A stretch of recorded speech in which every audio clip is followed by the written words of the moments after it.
Boku wa Tomodachi ga Sukunai is a harem anime released in fall of 2011. This is one of those slice of life type of shows that prioritizes dialogue and character interactions instead of action. Even the main story is a bit fractured, as the anime often struggles to find cohesiveness and mostly presents an episodic experience. The show is about making friends and does not have much else going on. Naturally, it can build a lot on a concept as complex as friendship, but the show takes the easy route and just crams a bunch of characters in one room to squeeze as many interesting interactions as possible. Considering all that, Boku wa Tomodachi ga Sukunai found a way to make it work by creating some colorful personalities that oftentimes clash with each other in heated conversations. Shut up, you stupid idiot! They work well off each other, and having such an interesting cast surely helped in keeping the show engaging till the end. As I stated before, the anime is a harem, and therefore we have a bunch of girls surround a lucky guy that for some reason still believes he's unsuccessful with his social life. Harem kings can be weird sometimes. It's like they don't recognize the awesome situation they stumbled upon and only focus on the low point in their lives.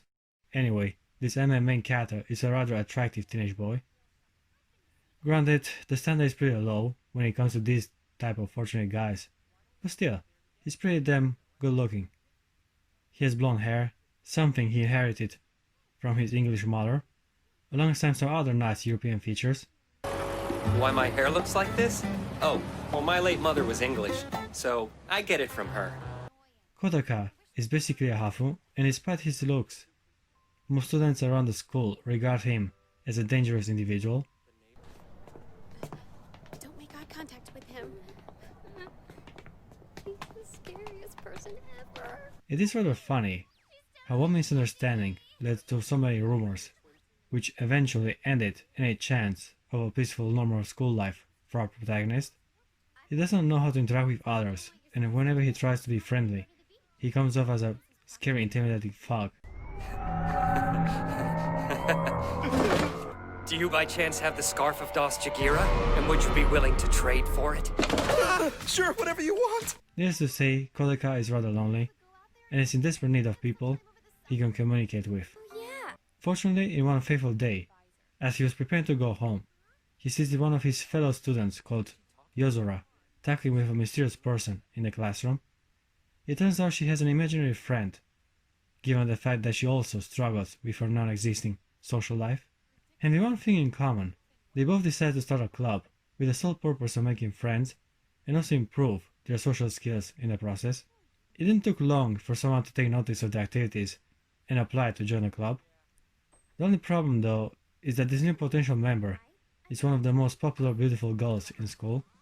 Sena is an attractive, well-stacked blonde bimbo with blue eyes and a superiority complex.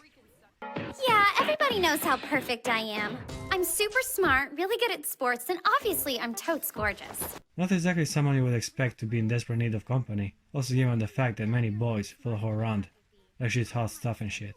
But again, she just considers that demographic. What would be the point of being friends with guys? Right, thank you. She's not gonna have it easy though, as Yozora hates her guts and is extremely mean to her all the time. She was against her joining the club from the start, and ever since Sena became a member, she didn't waste a moment to call her names and overall act like a bitch. Yozora is clearly jealous of her popularity and feminine appearance. She can't be that perfect. There has to be something wrong with her! She's mostly upset with her male appealing features, namely her amazingly shaped boobs. Why is it you give a girl blonde hair and huge knockers and guys spawn all over them? It's disgusting. She calls her Meat, which is a cruel and yet rather appropriate nickname given her delicious appearance. Isn't Udders coming to the club today? No, she said she had some shopping to do. For what? Some kind of milking device? Even Sen at one point admits that she does not particularly mind being addressed in this mean manner. The conflict between the blonde and brunette will keep on going, and it's also one of the main running themes throughout the show. Life must be hard for you having that flat chest. Oh, please, it's not like I'm that flat. Well, you know what they say about a pair of tangerines. You might as well have nothing. Instead of getting stale and boring, this dynamic stays engaging and sometimes even helps in understanding their characters at a more personal level. Strangely enough, despite arguing and insulting each other most of the time, Sena and Yozora start to develop a certain special relationship.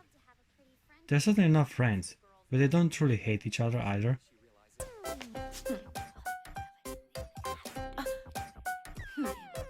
Hey, not bad for a flotation device. Thanks. They often engage in competitions to prove their skill and talent. As the show progresses, Sena and Yozora even end up fighting for the main character's affection. Sena was a bit condescending and cold towards the protagonist, but after a few meaningful conversations, and even a date at a water park, she slowly develops feelings for him. Blondie is a poor loser and often runs away whenever Yozora teases and ridicules her a bit too much. Meat has some lungs in there, doesn't she? Not to say that the brunette always has the upper hand though, because that's not the case at all, as Sena on many occasions successfully monopolizes Kodoka's attention all for herself, making Yozora leave the room in jealousy. It'll be okay. We'll fix it. I bet if you smile, it'll heal the rest of the way. Maybe. All things considered, at the beginning it was hard for me to believe how a social butterfly like Sena was deprived of company, and now it's even harder for me to accept that she's a hardcore gamer. There's no way such a beautiful blonde girl would be captivated by video games and dating sims.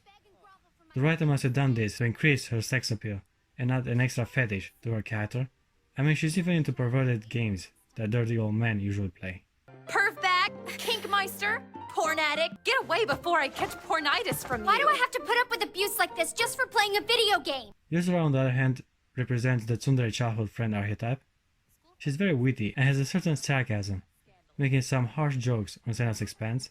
On top of being manipulative and verbally abusing towards people in general, she used to be quite tough as a child.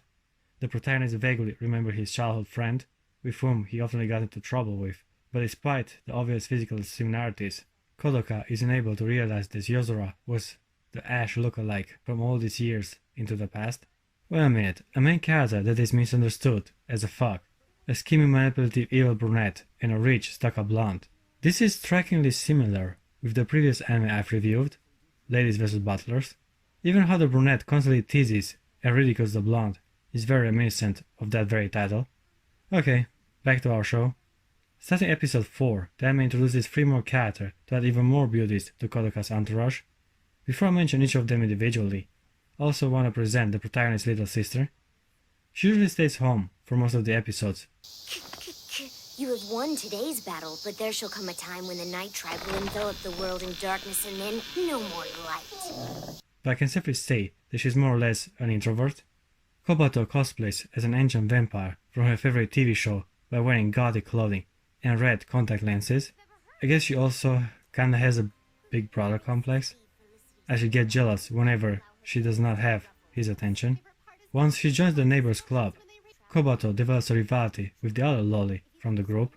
Time for you to die!